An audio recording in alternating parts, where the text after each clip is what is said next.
It's holiday season. How pissed would you be if your best friend left you in the woods full of zombie dogs and monsters only to get tricked into a horrible, horrible mansion that's filled with even more dogs and monsters? Well, if you answered pretty pissed off and upset, then you would be correct. And that is basically the start to the plot of the game Resident Evil. Normally I do movies for my cut close recaps, but today I wanted to switch it up, do something different for the gamers. Do something for the gamers.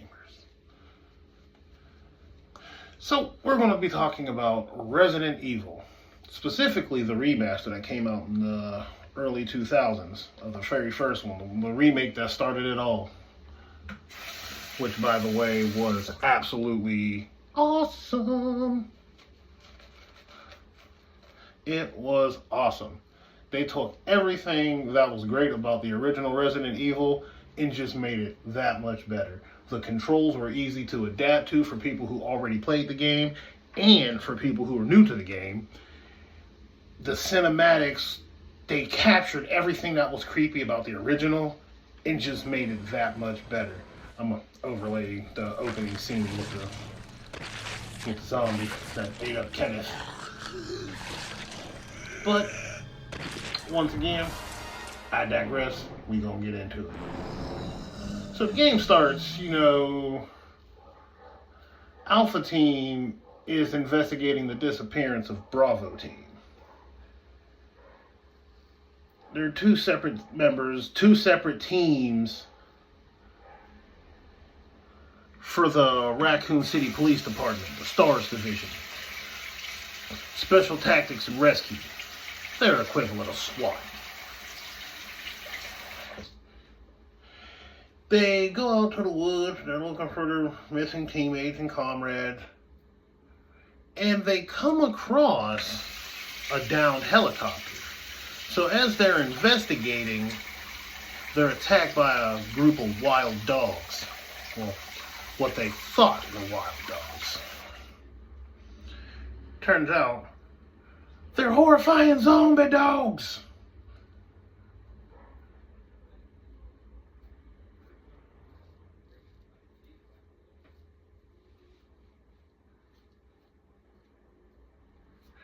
And these zombie dogs basically chase them into a building.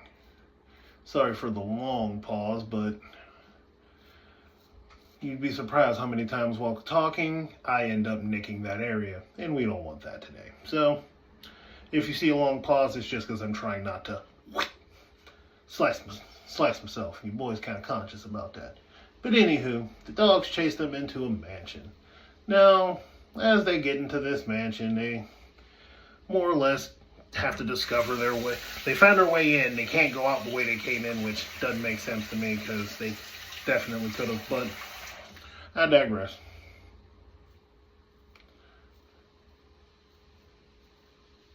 As they discuss their pilot just leaving them out there, scared as a bitch, because he was a bitch.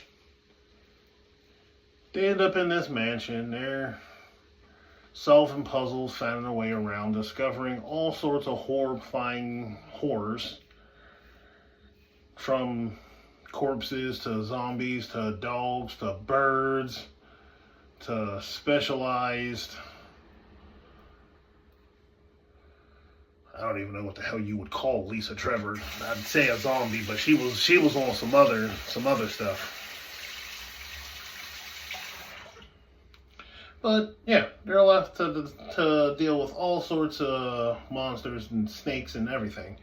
In the process, they come across various members of STARS or Bravo Team, where they get some crucial information, but you could about imagine how it turns out for them. So, as they go through the mansion, they find their way out back, where it's not any better, I can tell you that. There's even more dogs, zombies, and even a giant carnivorous, murderous plant. Just out there, just causing havoc. Just wrecking it. Just absolutely wrecking it. After they find what they need out there, they start making their way back into the building, where now there's even worse monsters roaming around, namely a giant reptilian bipedal reptile-like thing, known as a hunter, which is actually aptly named. They're quite agile, fast, durable, and they'll rip your head off. They didn't come to play around. So they keep going through the mansion, and as they're going through the mansion, they find a way into the underground below the grand mansion, where, you guessed it, it's filled with even more creatures that are just absolute nightmare fuel. But while they're down there, they do discover that someone in their ranks has set them up to die. More on that later. So, while they're under there, they find everything they need to get to a special door in the mansion. And when they do, it leads them to a lab. Now, when they get to this lab, they find, if you think I'm going to say even more dangerous and lethal monsters, you're right, because now they got super zombies, explosive rocket fuel, weird little chimera thingies that just crawl out the vents and just are an absolute menace to society. They're terrible. They're just, creepy little monsters. But eventually you deal with all of them. You find out who ratted you out. I ain't going to say who ratted you out because I'm trying to keep this as spoiler-free as possible because I want people to go out and actually find the story for themselves, play it, and enjoy it. I don't want to ruin it for you. But if y'all are into that kind of thing, let me know in the comments, and I can start a separate, channel where I just say all my raw emotions and feelings about everything that happens in all these movies and games I tell y'all about. Let me know if that's what y'all want. I'm a man of the people. But I digress. We're almost at the end of this story. So you find out who betrayed y'all, and he unleashes the ultimate weapon known as a tyrant. If you thought any monster in the game beforehand was a handful, well, your first brush with him isn't so bad. It's that second brush where he gets to be a problem. Smack down a rocket and just leave you straight up on stuck. Nobody wants that. But nonetheless, the gang fights their way through, that mess. And in the process, guess what happens? The iconic Resident Evil self-destruct. Because, who wants to leave it up to chance all this stuff getting out? All these bio secrets, you don't want your competition knowing about nothing like that. So, the self-destruct activates. And guess who comes back circling the helipad?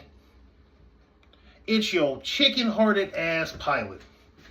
This dude been floating around the mansion this whole time. When you think about it, he could have just parked at the helipad to begin with and just been there ready to go when the situation unfolded.